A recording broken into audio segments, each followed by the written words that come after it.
किसान भाइयों, आपका मेरे YouTube चैनल हाईटेक खेती में एक बार फिर स्वागत है।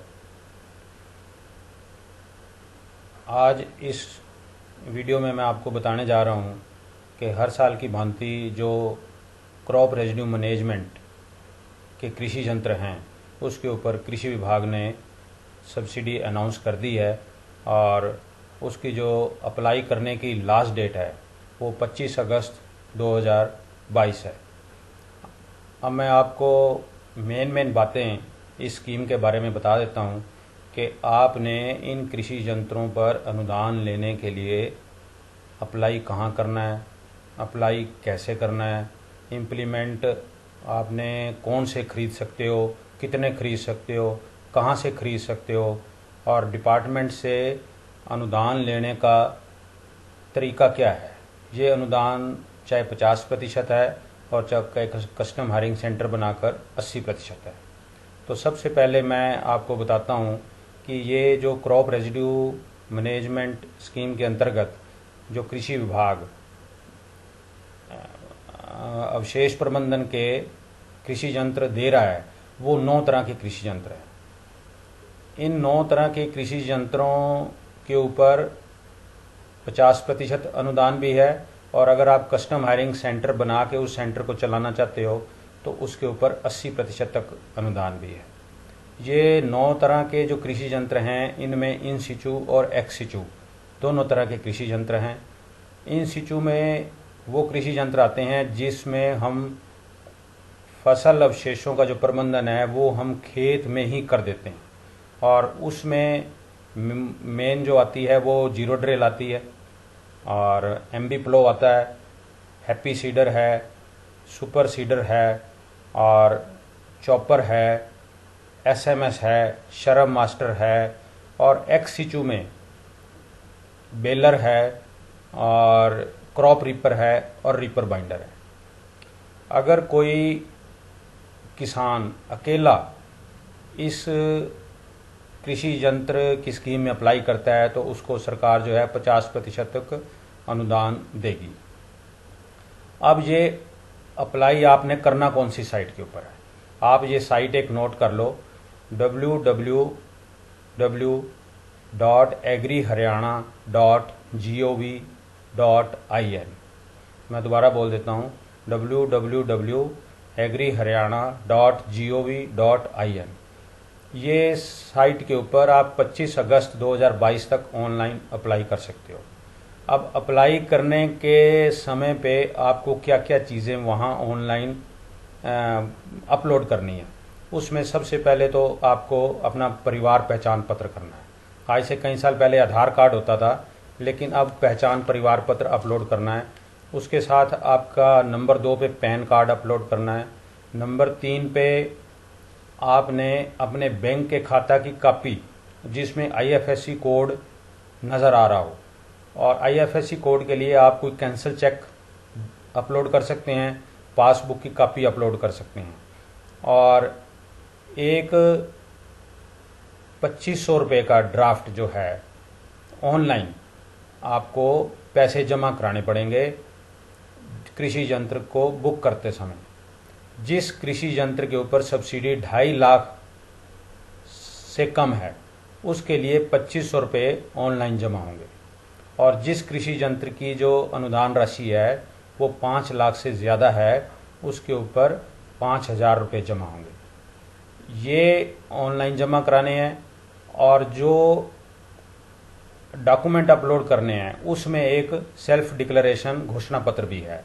भाई मैंने पिछले 2 साल में ये कृषि यंत्र नहीं लिया और मैं अगले 5 साल तक इसको नहीं बेचूंगा और मैं क्रॉप जो रेजिड्यू हैं उनको मैं बर्न नहीं करूंगा। और अगर कोई शेड्यूल कास्ट किसान है और वो इस कोटे में अप्लाई करना चाहता है तो उसको अपने एससी का सर्टिफिकेट अपलोड करना पड़ेगा। ये आप ऑनलाइन किसी भी सीएससी सेंटर में जाके, अटल सेवा केंद्र में जाके या किसी मैन्युफैक्चरर या डीलर जिससे आपने ये कृषि यंत्र खरीदने हैं उसके पास जाके आप ये www.agriharyana.gov.in की साइट पर ये सारी चीज़ें अप्लाई कर सकते हो। तो ये एक पहला स्टेप पूरा हो गया कि अप्लाई करने का। अब अप्लाई करने के साथ ही आपको कृषि यंत्र खरीदने की फर्म जो बना रही है या जो डीलर जिससे खरीदना है वो भी फाइनल करना पड़ेगा, भाई आपने ये लेना कहाँ से है। ये आपने चूज़ करना है डिपार्टमेंट की इसी साइट के ऊपर जो मैंने पहले अभी बोली है, उसके ऊपर एक एम्पैनलमेंट डिपार्टमेंट ने जो किए हुए हैं उनकी मैन्युफैक्चरर और डीलर की लिस्ट एक डिस्प्ले हुई हुई है। हर मैन्युफैक्चरर और डीलर कौन कौन सा इम्प्लीमेंट कितने अमाउंट में बेच सकता है और बेच रहा है, वो एक लिस्ट डिस्प्ले हुई हुई है। उसमें से आपने चूज़ करके और उस फर्म के अगेंस्ट 2500 रुपये या 5000 रुपये एडवांस डिपार्टमेंट की साइट पे आपने जमा कराने हैं। अब अगली बात है कि एक किसान कितने कृषि यंत्र अप्लाई कर सकता है। एक किसान ज़्यादा से ज़्यादा 3 कृषि यंत्र अप्लाई कर सकता है अकेला, अगर सिंगल स्कीम में अप्लाई कर रहा है तो, अगर उसने कस्टम हायरिंग सेंटर नहीं बनाना तो 3 कृषि यंत्र आप अप्लाई कर सकते हो।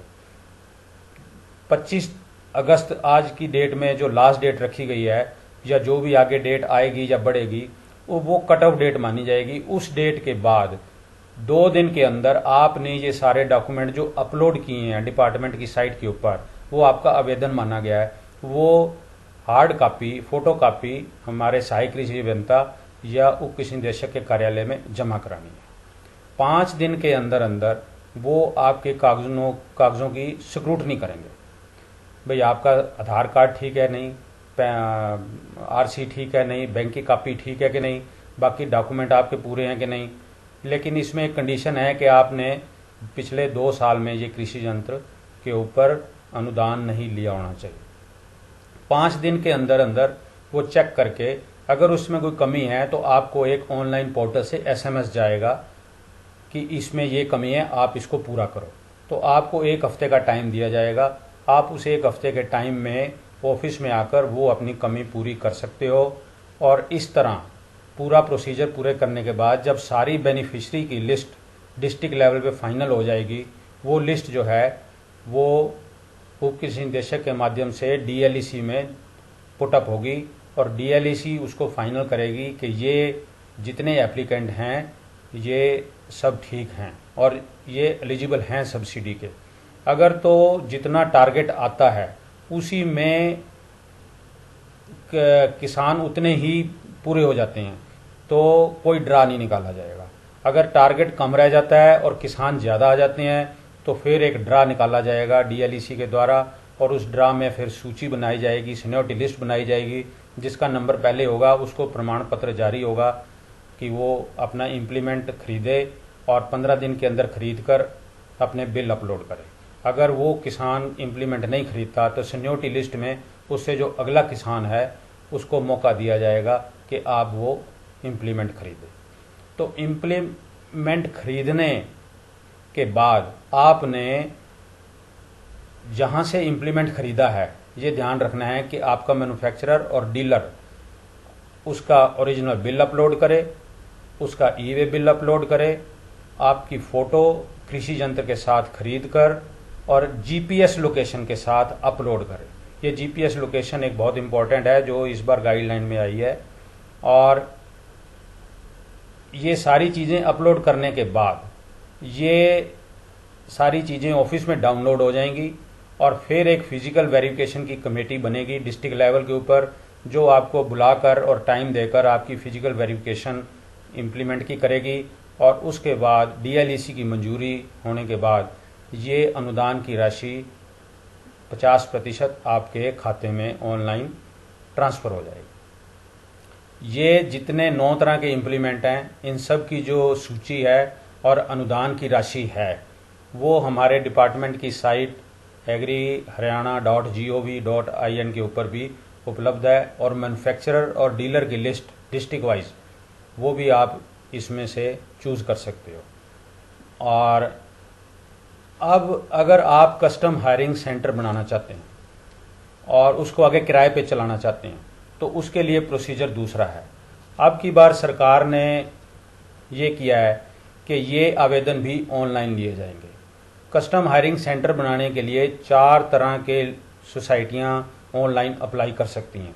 उसमें पहली cooperative registrar society, cooperative farmer society, दूसरी रजिस्टर्ड फार्मर सोसाइटी, तीसरी कोई भी एफपीओ, और चौथा जो है वो कोई भी पंचायत ऑनलाइन अप्लाई कर सकता है।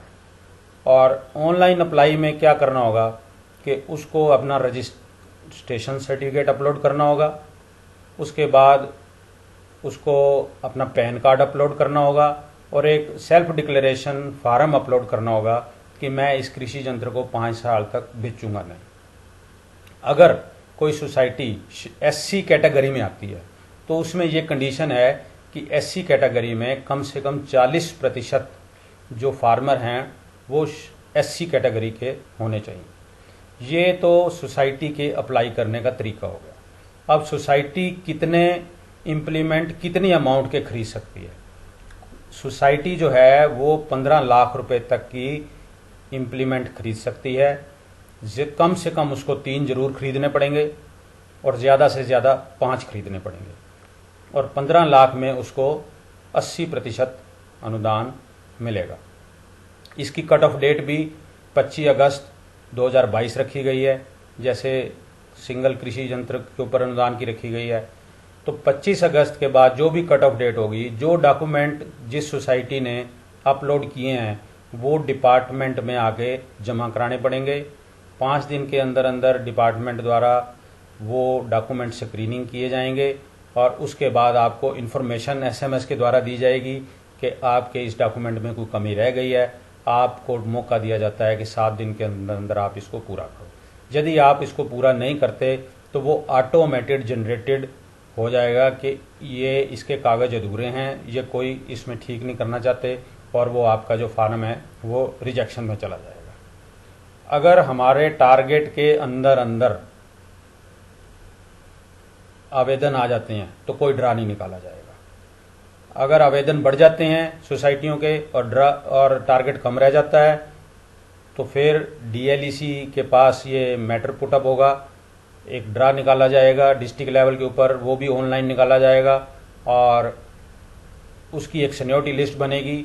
जो भी एलिजिबल सोसाइटी होंगी, सीनियरिटी लिस्ट बनने के बाद जो पहली होंगी उनको मौका दिया जाएगा कि आप 15 दिन के अंदर अंदर ये सभी कृषि यंत्र खरीदो और इसके जो बिल हैं वो डिपार्टमेंट की साइट के ऊपर अपलोड करो। अब जब आप परचेज करते हो तो ये ध्यान में रखना है कि आपने उसी फर्म, उसी डीलर, उसी मैन्युफैक्चरर से परचेज करने हैं जो डिपार्टमेंट की साइट पे मौजूद है और अप्रूव्ड है और एम्पैनलमेंट है, और उसके रेट और सब्सिडी और नेम ऑफ इम्प्लीमेंट और नेम ऑफ फर्म सारा कुछ डिपार्टमेंट की साइट के ऊपर आपको मिल जाएगा। बिल अपलोड करते समय आपने ये ध्यान रखना है कि आपका जो डीलर या मैन्युफैक्चरर है वो आपका इम्प्लीमेंट का बिल, ई वे बिल, आपकी फ़ोटो इम्प्लीमेंट के साथ और जीपीएस लोकेशन ये सारी अपलोड करें। और ये डॉक्यूमेंट आपको ऑफिस में भी सबमिट कराने हैं और एक डिस्ट्रिक्ट लेवल पे फिजिकल वेरिफिकेशन जो कमेटी फाइनल की जाएगी उसके द्वारा आपके इन इम्प्लीमेंट का मौका देखा जाएगा और उसके बाद आपको 80% अनुदान राशि दी जाएगी। अब ये तो अनुदान लेने का तरीका हो गया। अब आपने कस्टम हायरिंग सेंटर चलाते टाइम डिपार्टमेंट की कौन सी कंडीशन है जिसका आपने ध्यान रखना और कैसे चलाना है। कस्टम हायरिंग सेंटर को सरकार जो है 80% अनुदान इसलिए दे रही है कि वो छोटे और फार्मर, ऐसे फार्मर का काम करे जो ये इम्प्लीमेंट नहीं खरीद सकता। तो कम से कम 70% आपने ऐसा लोगों को इम्प्लीमेंट देने हैं जो छोटे और मंझोले फार्मर हैं, और ये सारे इम्प्लीमेंट, इनके रेट और जो जो चीज़ें आपके पास मौजूद हैं फार्मर को देने के लिए आपने गवर्नमेंट ऑफ इंडिया की फार्म फार्म ऐप साइट के ऊपर अपलोड भी करने हैं। और जहां आपने ये अपना कस्टम हायरिंग सेंटर बनाया हुआ है वहां आपने एक अपना शेड भी बनाना है और गांव के बाहर, गली के बाहर या उस शेड के ऊपर सोसाइटी का नाम डिस्प्ले करना है, रेट लिस्ट डिस्प्ले करनी है कि आप कौन सा कृषि यंत्र किस रेट पर फार्मर को दे रहे हो। और वो जो रेट लिस्ट है, हायरिंग की रेट लिस्ट है, वो डीएलईसी के द्वारा डिस्ट्रिक्ट लेवल पे तय की जाएगी और आप बाध्य होंगे डिपार्टमेंट के रूल रेगुलेशन के मुताबिक काम करने के लिए और एक सेल्फ डिक्लेरेशन फार्म भी आप द्वारा प्रस्तुत किया जाएगा कि आप 5 साल तक इन कृषि यंत्रों को बेचेंगे नहीं। ये मैंने आपको सारी डिटेल बताई कि फार्मर की आपने क्रॉप रेजिड्यू मैनेजमेंट स्कीम के अंतर्गत अगर कस्टम हायरिंग सेंटर बनाना है या सिंगल इम्प्लीमेंट के ऊपर अनुदान लेना है तो साइट कौन सी है, कैसे अप्लाई करना है और आपने अनुदान कैसे लेना है और कस्टम हायरिंग सेंटर को बनाना कैसे है और चलाना कैसे है। कोई फार्मर अगर किसी की क्वेरी है तो मेरे नंबर पे फ़ोन करके मेरे से पूछ सकता है। जो भी फार्मर को टेक्निकल हेल्प की ज़रूरत होगी तो मैं उसका रिप्लाई उसको ज़रूर करूँगा। धन्यवाद।